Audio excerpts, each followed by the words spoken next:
Hello, I am your fairy godmother. I am here today to read you the story of Odysseus and the Sirens from the Tales of Greek Mythology. This is from my series of sleep stories. Take a moment to find a comfortable place to sit or lay down and close your eyes. Feel yourself relax and let the story take you off to dreamland.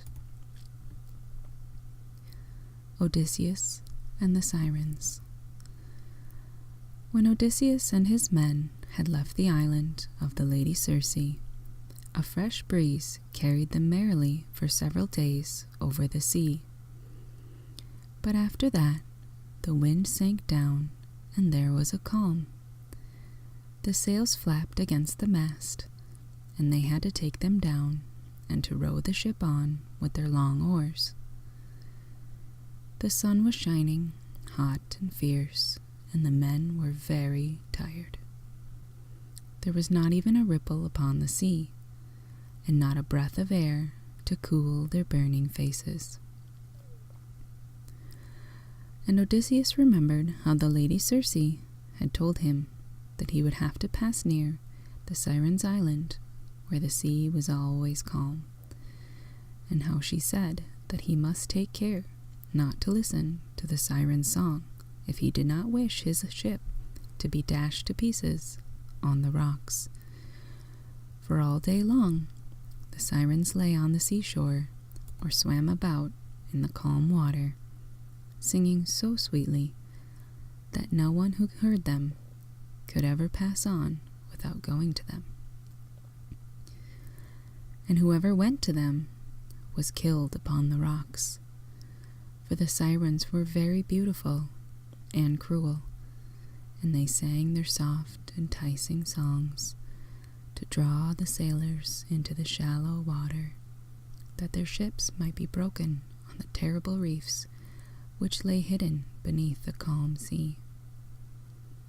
And when Circe told Odysseus of the Sirens' rocks, she said that he must fill his sailors' ears with wax, that they might not hear the song and be drawn in upon those terrible reefs.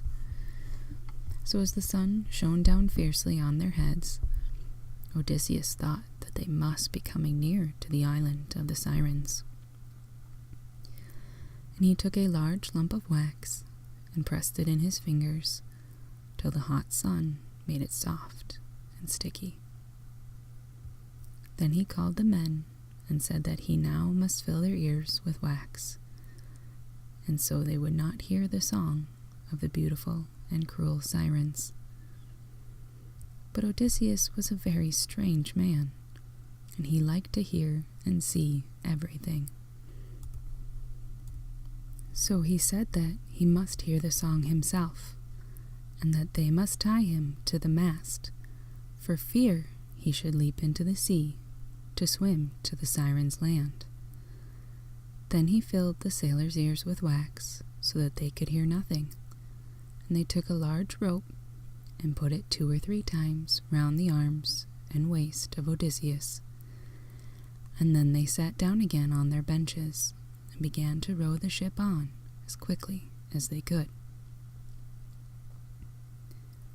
Presently, through the breathless air and over the still and sleeping sea, there came a sound so sweet and soothing that Odysseus thought that he could no longer be living on the earth. Softer and sweeter it swelled upon the ear, and it seemed to speak to Odysseus of rest and peace. Although he could hear no words, and he felt as if he could give up everything if only he might hear those sweet sounds forever. So he made signs to the sailors to row on quicker, but presently the song rose in the sultry air, more sweet and gentle and enticing, and it seemed to say, "O tired and weary sailors, why do you toil so hard to row your ship under this fierce hot sun? Come to us and sit among these cool rocks. Come and rest come and rest." But he did not yet hear the words, for they were still too far from the Sirens' rocks.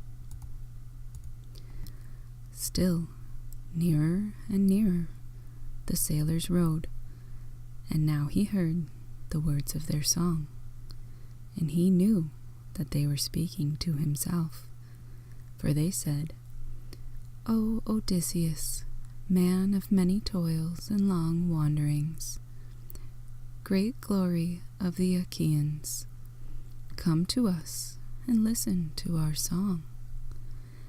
Everyone who passes over the sea near our island stays to hear it, forgets all his labor and all his trouble, and then goes away peaceful and happy. Come and rest, Odysseus. Come and rest. We know all the great deeds which you have done at Troy, and how you have been tossed by many storms, and suffered many sorrows, sailing on the wide sea. But here the sea is always calm, and the sun cannot scorch you in the cool and pleasant caves where you shall hear us sing." Then Odysseus cried out to the sailors, "Let me go! Let me go! They are calling me. Do you not hear?" And he struggled with all his might to break the cords that bound him.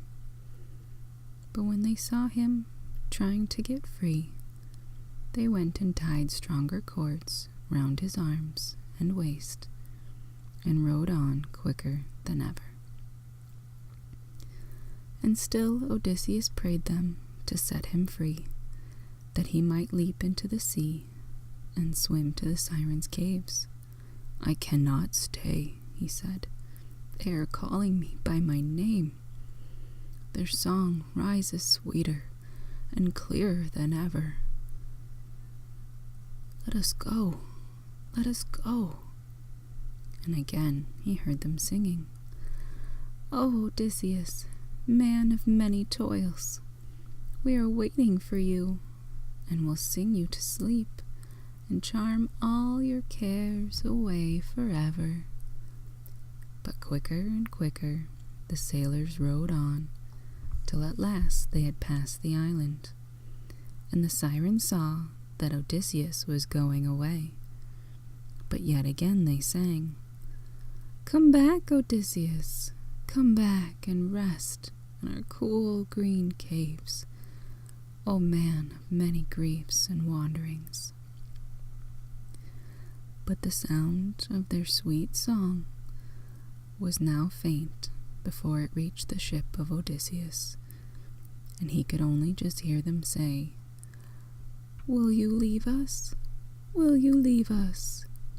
Ah, Odysseus, you do not know what you are losing. Come to our cool green caves.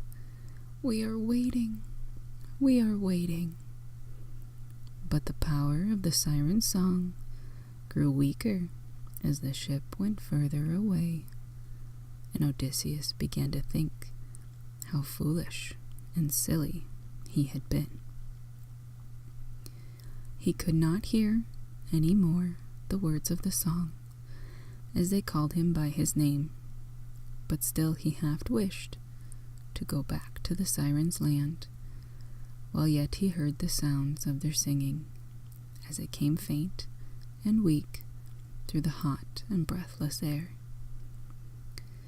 Soon it was all ended. The sky was still, the waves were all asleep, the clouds looked down drowsily on the water, and Odysseus thought that he would die. He was so tired and spent with struggling. So when the sailors saw that Odysseus did not struggle any more, they went and set him free, and took the wax out of their ears. And Odysseus said, "O friends, it is better not to hear the Sirens' song, for if but 2 or 3 of us had heard it, we would have gone to them in our ship have been sunk in their green caves. And they said, "It is indeed better not to hear it. You were so busy listening to their song that you could not see what we saw. All the way, as we passed by the island, logs of wood and bits of masts were floating on the water, and these must have been pieces from the ships which have been broken on the rocks, because the sailors heard the siren's song." The end. Good night, and sweet dreams.